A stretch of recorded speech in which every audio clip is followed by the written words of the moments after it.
Bonsoir et bienvenue sur boursicoté.com pour cette analyse technique Forex et matières premières avec ici une paire de devises euro-dollar qui commence à attaquer de manière un peu plus agressive ici cette zone de support des 1.1130.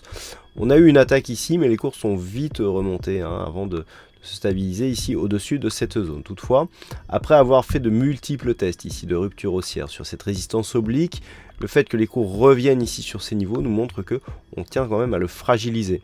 Les cours restent ici sous la moyenne mobile 50 arithmétique. Au prochain contact ici de ce niveau, il y a fort à parier que, il pourrait y avoir une cassure et si tel était le cas, on pourrait chercher ici un retour sur la zone des 1,0960. Sur la paire de devises dollar-yen, je vous signalais hier, donc suite à la rupture ici de ce niveau, un retour sur la zone des 104 yens pour un dollar qui était un niveau majeur de cette dynamique. Regardez comment nous avons rebondi par deux fois ici sous ce niveau. On est venu dans un premier temps faire un premier test, puis un deuxième, et pour finalement commencer une phase de consolidation. Alors cette phase de consolidation, on peut la quantifier avec le retracement de Fibonacci et nous pouvons nous apercevoir que la rupture ici de cette moyenne mobile 20 exponentielle correspond aussi à la rupture du retracement des 23,6% de Fibonacci. Donc l'objectif se situe désormais sur le retracement à 38,2%, il se situe à 102,60. Actuellement donc nous sommes toujours sur une dynamique haussière portée ici par la rupture de cette résistance oblique qui définissait une tendance moyen terme. Par contre, nous n'avons toujours pas de signal de retournement, car pour avoir ce signal, il faudrait acter une rupture beaucoup plus significative de cette zone de résistance qui correspond au dernier point haut significatif ici de cette résistance oblique baissière. Et tant que les cours restent au-delà des 100.14, c'est ce scénario qui sera privilégié. Et enfin sur l'or, suite à la rupture donc, de ces deux zones de support, on avait défini une zone d'objectif entre 1255 et 1259 dollars l'once.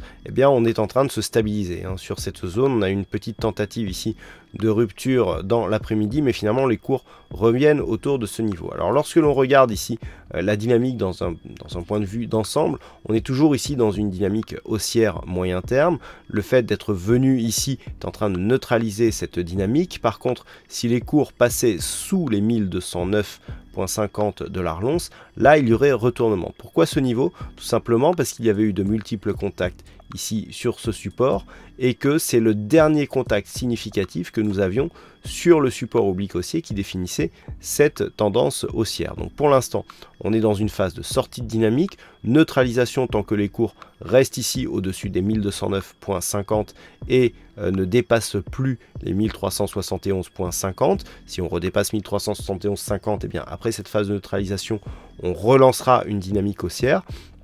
Par contre, sous les 1209,50, il y aurait retournement de la tendance avec donc une dynamique moyen terme qui deviendrait baissière. Donc il faut surveiller ici ce niveau. Pour l'instant, on est sur les 1255 dollars l'once. Il semblerait que les cours ici, suite à cette stabilisation, puissent connaître un rebond technique au vu ici de la configuration survendue sur le RSI qui est en train de sortir.